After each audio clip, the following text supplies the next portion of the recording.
Whoa, lovely. Got that one on camera.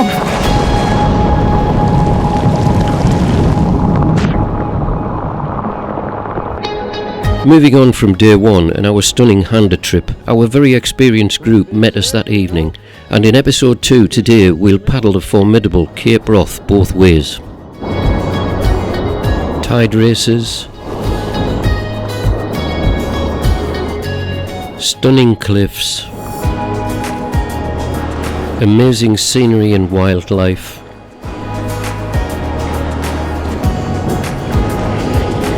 challenging conditions.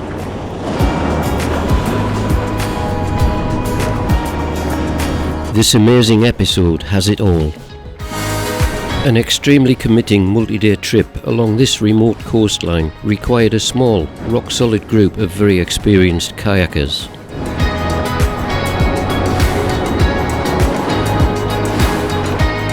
We have some amazing kayaking to display in this and subsequent episodes. Oh,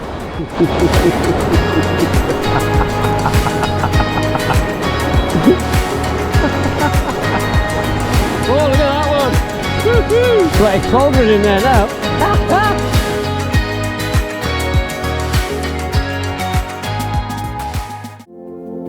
We all gathered at Skourie campsite, so let's now introduce the group. Joan Lamb, a retired doctor from Dundee, an advanced water sea kayak coach and member of Tayside Sea Kayak Club. Steve Miles, a renowned sea kayaking coach, owner and guide of North Wales Sea Kayaking, Anglesey. Paddling nearly all his life, his courses speak for themselves. A great guy and fun to be with. Sinclair Malloy, from West Kearvaig, sea kayaker for around 20 years, mostly with Castle Craig's Canoe Club, North Ayrshire. Derek McKindle, recently retired, also from West Kearvaig and Castle Craig's Club, strong solo paddler. I call Derek the ferret or puppy, as he scurries around every rock and gully. Will Tapsfield, also a retired doctor and great trip planner, paddled around 16 years. He's my kayak buddy, enjoying remote multi-day expeditions. He's from Whitley Bay, here in the northeast. And myself, the old sea dog, retired and with over 52 years sea kayaking experiences. At 74, I'm still exploring new remote areas during multi-day trips. I love advanced water sea kayaking, and it's great to have 2 retired doctors along to look after all my acquired metalwork. After much catching up, we'd head for bed, ready for a tough day tomorrow. Instead of Orkney, our plan B, we'd tackle a section of Scotland's Roof. From Port Skirapia, we'd kayak west along the Roof, around the often wild Cape Wrath, then down the west side to Skourie. Today's weather required another changed plan. We'd start at Balnakeil, heading west past the mighty Cape Wrath, then back to achieve our main objective twice in one day. Leaving Skourie this morning, we travelled to Balnakeil Bay for our launch and return spot.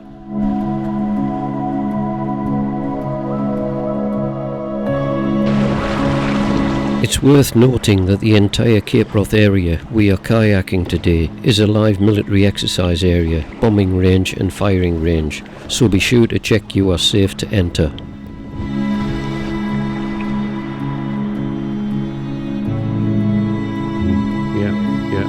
Behind Steve on Farrad Head are the old Range Control Centre and radar station buildings.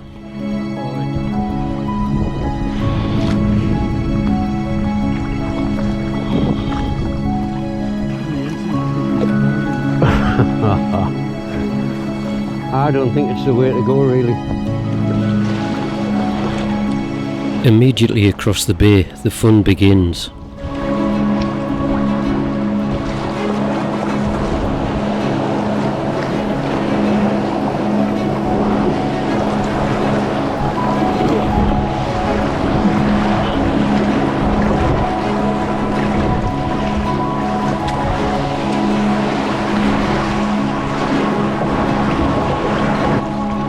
Then straight into stunning scenery and fabulous features.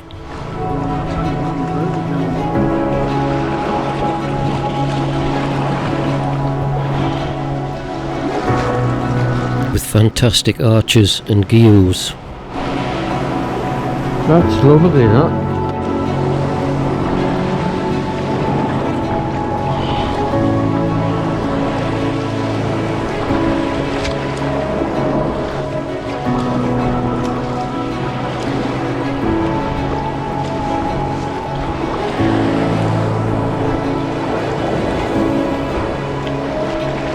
Despite the changing forecast, the morning was really warm, with a calm sea at this stage.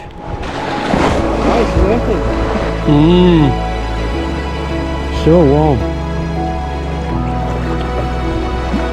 Which boat's that then, Derek? Which boat is that one? I think it's an old one. You know, and it's kind of, Yep. I think it's like the all-rounder, you know? Yeah, they are.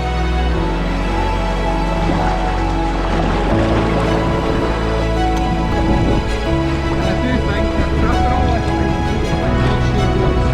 the best Retired?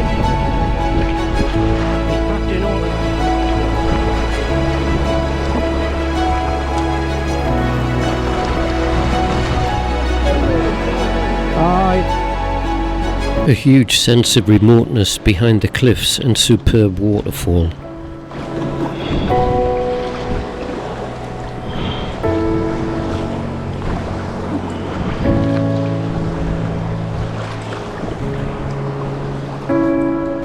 Small colonies of nesting seabirds on the ledges above the caves.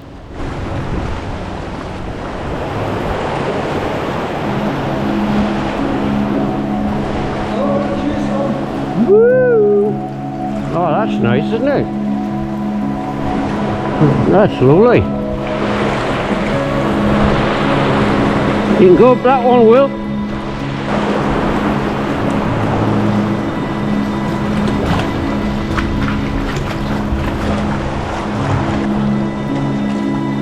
There's a seal asleep.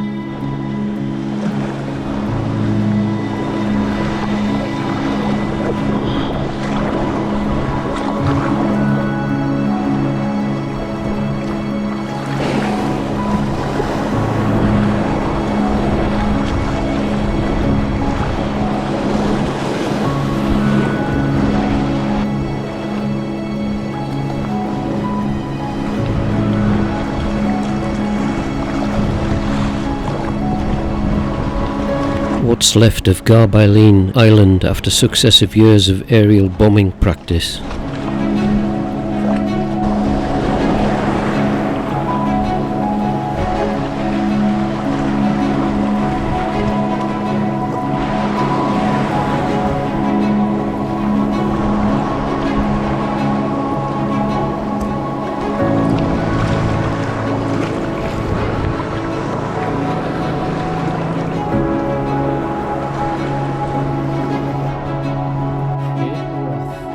Keep an eye above the cliff tops along this stretch for rusting hulks of military vehicles once used for target practice.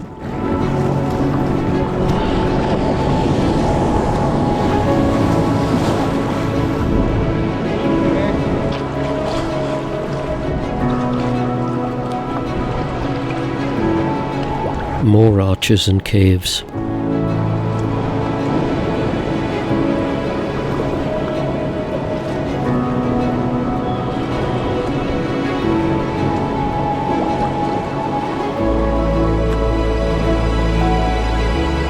Paddling this remote and rugged coastline, it's not long before my thoughts are conjuring up images of wild seas from thousands of miles of uninterrupted waves and swell, to finally crash into mainland Scotland's most northwesterly headland.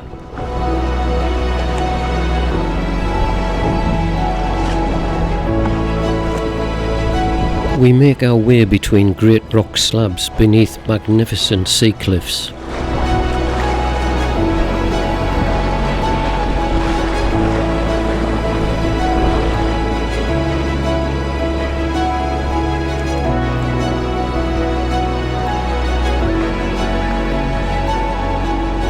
Very reminiscent of MacLeod's Maidens, this.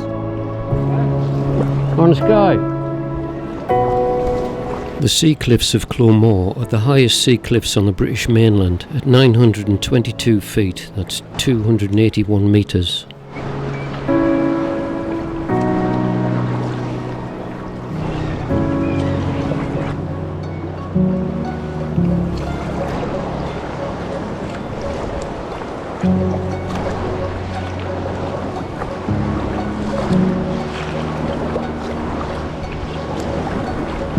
An ever-changing seascape as the low, gentle Atlantic swell rears up over submerged blocks and huge slabs, with an odd breaking wave now and then.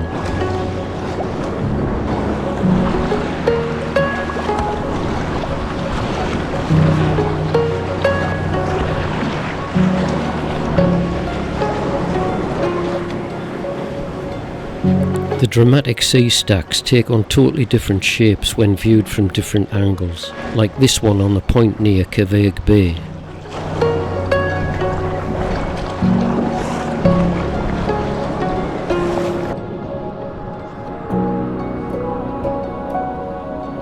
Looking deep into Kearvaig Bay in the distance with its large sandy beach.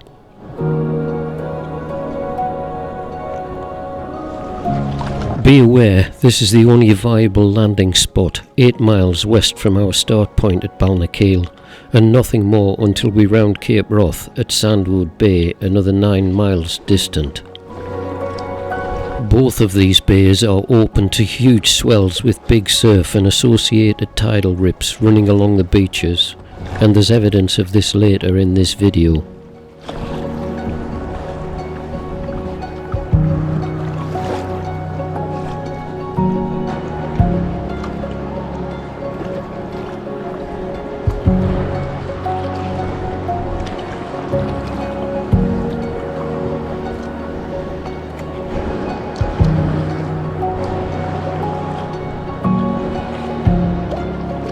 More exploration between the gullies, and Derek the ferret leading the charge. I think it will. Worth coming in for these next two. Yeah, I'm not going to take the first one.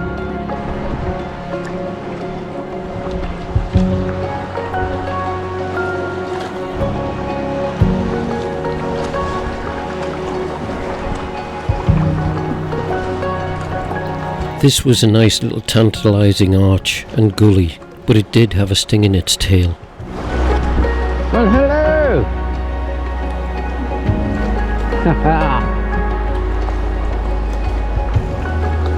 Nice bit of surge as well. Must be a shelf in the middle.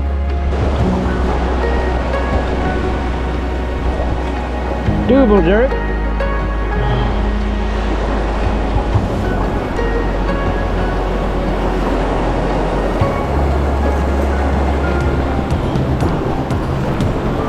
The surge sliding off the shelf pushing left made it difficult to hold a straight line, with insufficient time before the next pulse pushed even further left.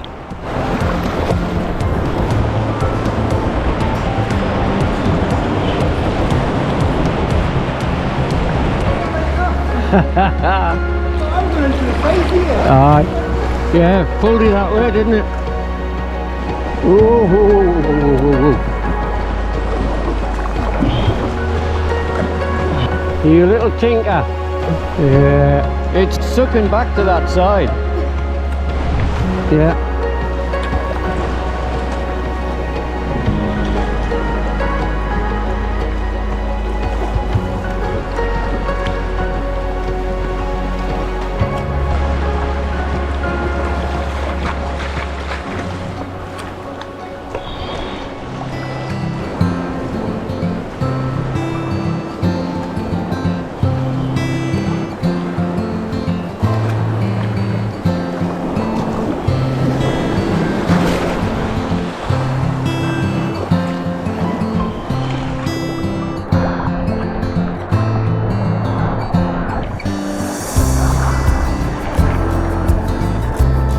These formations were fantastic, with images of elephants, dragons and all manner of reptiles, and I hadn't even had a drink yet.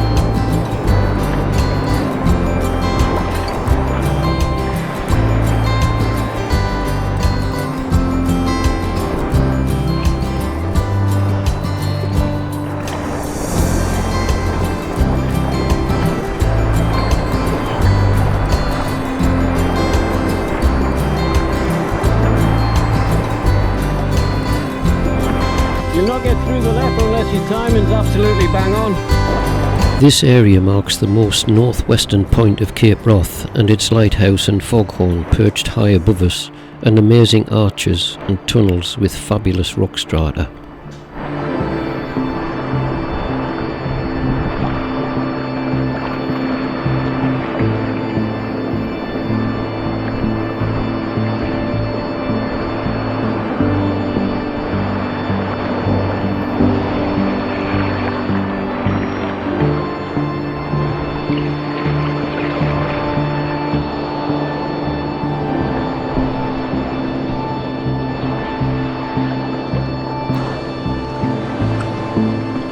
We'll get that one on the way back. Nice. Rounding the cape, the sea state changed dramatically, with a westerly swell component lifting waves over the outlying submerged rocks.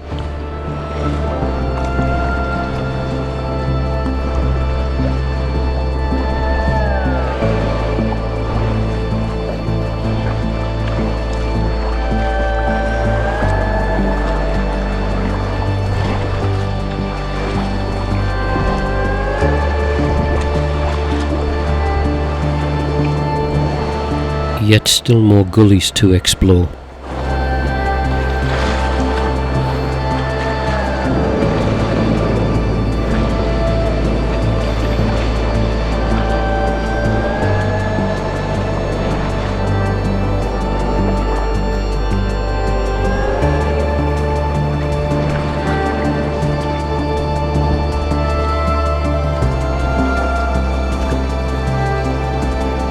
Steve hopped out onto his back deck for Sinclair to adjust his footrests following an uncomfortable dead leg, as he'd just picked up his new boat from Nigel Dennis before making the trip.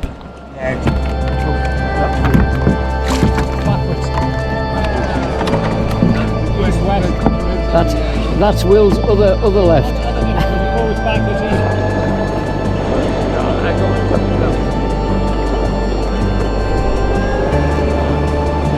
Some interesting seas were producing a misty, spray-filled air as we looked further down the coast.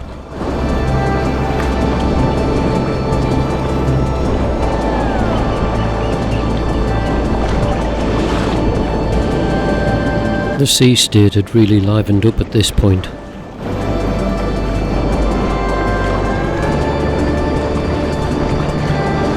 Will and I had chatted about making our turn point about now, but thought we'd turn inside the next group of rocks before the small island.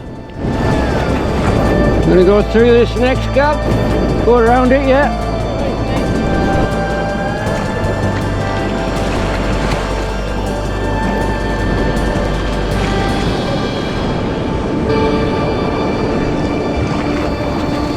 Making a mistake and the risk of a hauled boat on this exposed section without a landing wasn't an option. Plus we still had our return to make before the forecasted thunderstorms later. With little margin of error, the swell had made our mind up for us. Yeah. Certainly feel the effects of that swell there. Woo! Ah, you could have. There's no point.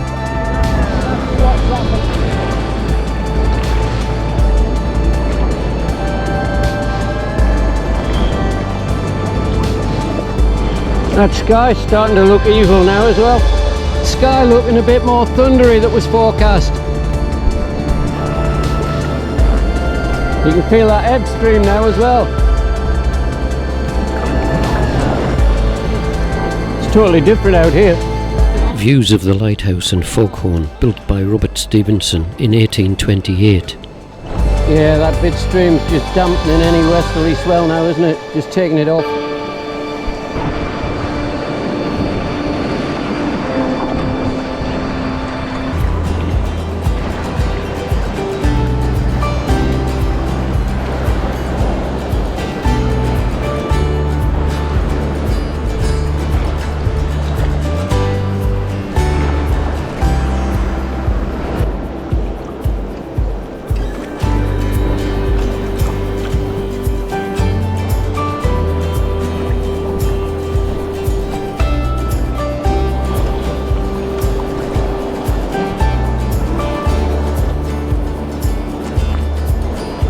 through the other arch this time.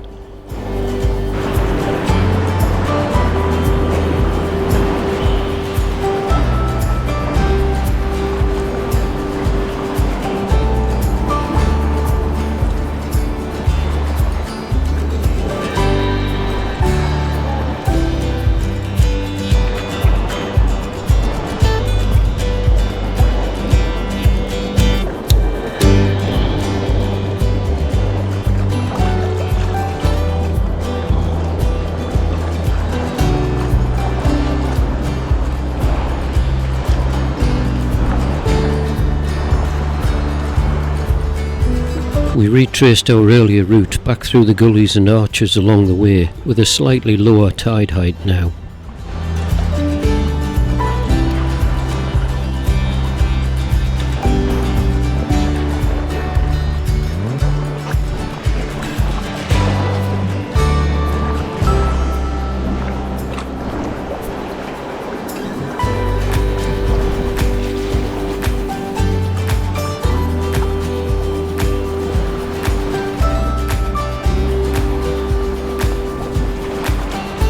Bit of a ledge at the back.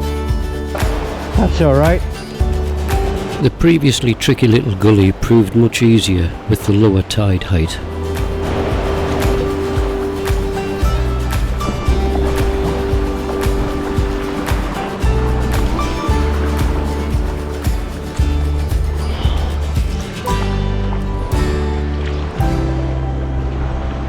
I'm not sure about that one. Well, I'll take a look. I think it does. Go through this. I don't think it goes around that way. That might be the one that Derek and I drew a blank on.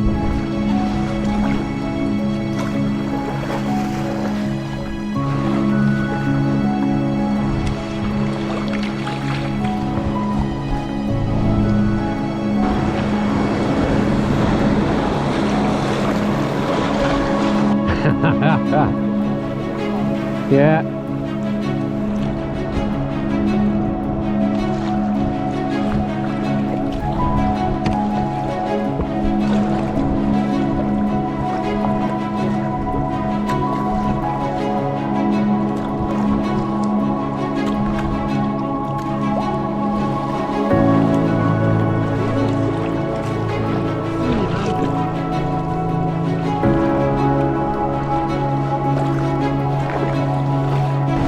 We approached the beach at Kearvaig, with the far left giving the smaller surf an easier landing.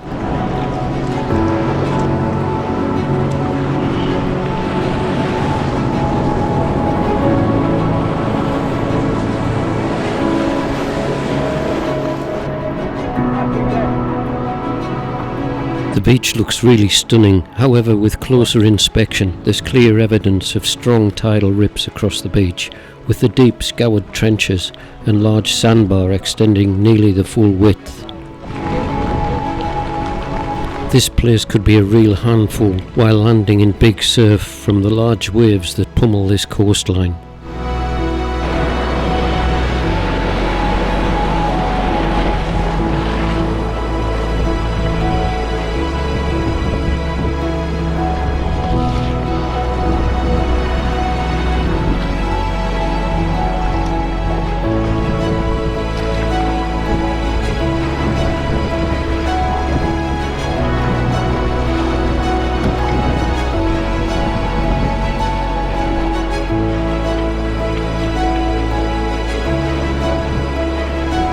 A lovely sight, with a small group of puffins out feeding on sand eels, no doubt.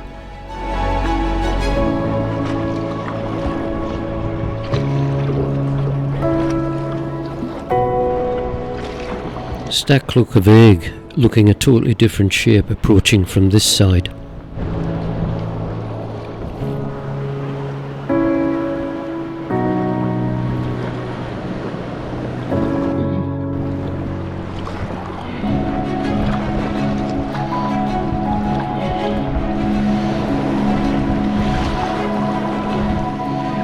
A totally different sea state too, with the lower tide, as waves break over the flat slabs to collide and rebound off the cliff.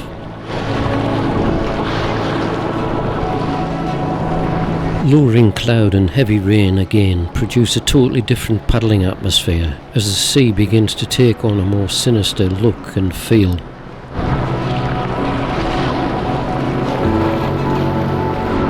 Bigger waves break over a large area of flat slabs, requiring me to head further out to avoid being body slammed onto the rock shelf.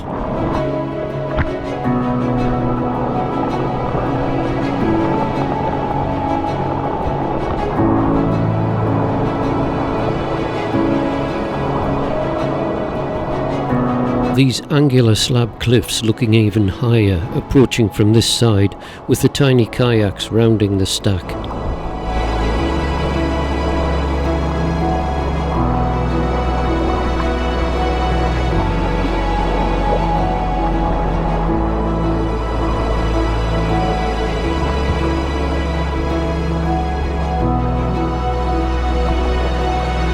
This had been a totally stunning trip, with more incredible arches and caves, a truly spectacular experience enhanced by the ever-present sense of exposure and remoteness.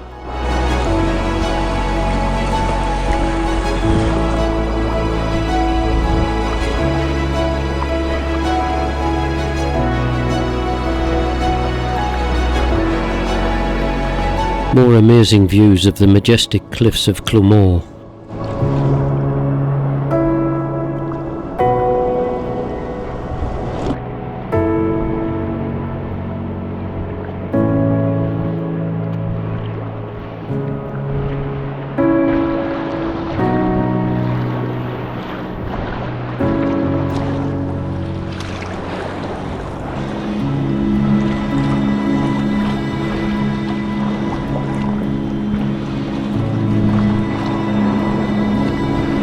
Yeah, got him.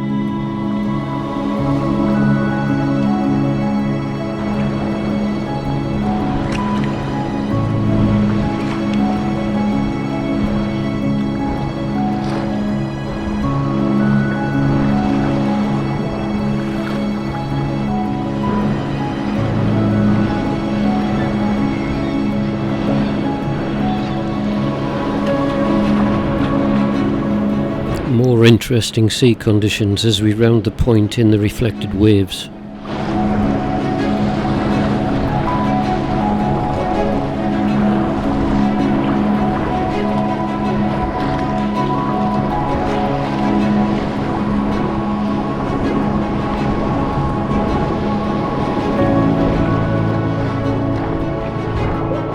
With a good ebb stream running now, we head across the floe to inspect the island for evidence of years of military bombing practice.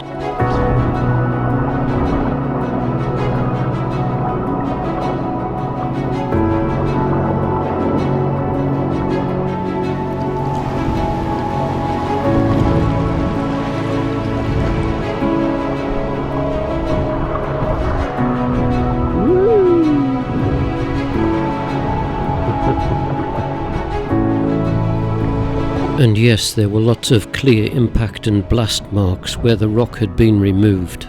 I must have strafed the hell out of this then, didn't it?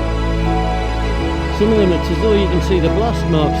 It's almost circular, those bits there as well.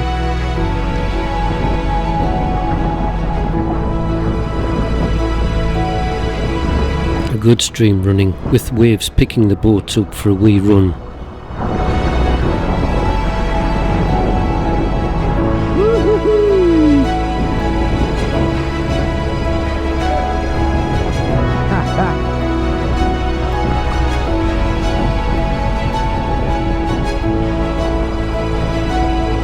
Crossing the tide again to return to the mainland, then working our way eastwards.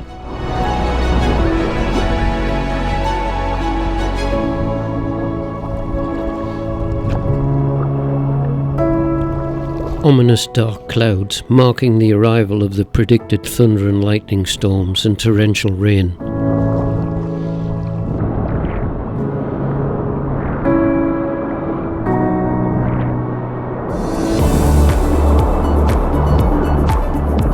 Tide's running. This little challenge had more than a few surprises in store for me, as I work hard against the tide and surge, making it impossible to time things right.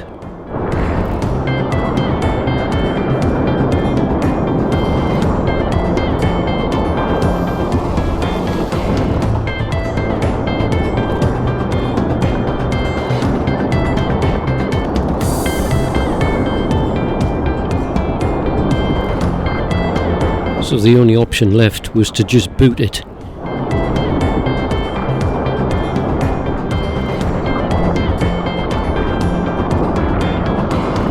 But it still wasn't done with me.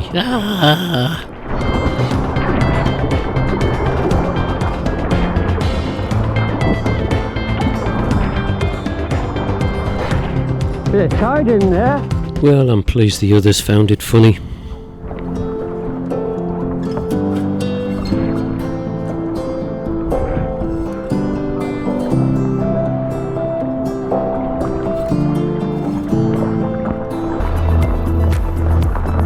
The start of more heavy rain, but even bigger surprises too.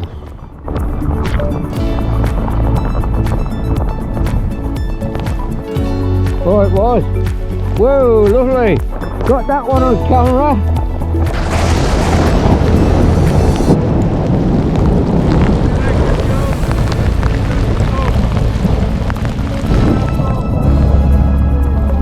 Steve gave a gentle reminder we were all holding a carbon fibre lightning conductor, so we swiftly headed towards a raised shoreline.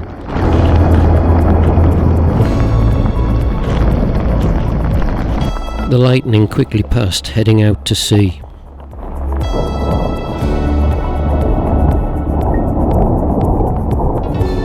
Thank goodness we've got a lovely van to sit in. No, it's locked up. I can't find the key. Joan had just remembered my nice dry van was waiting at Balnakeil across the bay.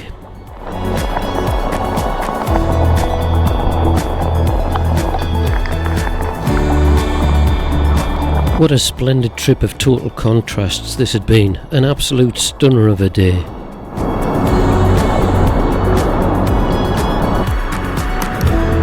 We had ensured our main objective of the entire trip had been achieved on our first day for everyone, not once, but twice. Absolutely stunner of a day though.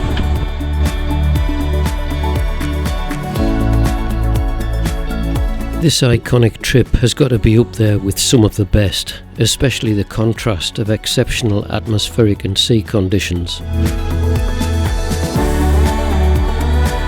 Scotland's Roof Episode 2 has been almost 23 miles of sheer bliss. Make sure you stay tuned for Episode 3 coming soon. Enjoyed being with us all on this adventure? Click the thumbnails for my video recommendations. Subscribe, give a thumbs up and share with friends. Thanks for watching.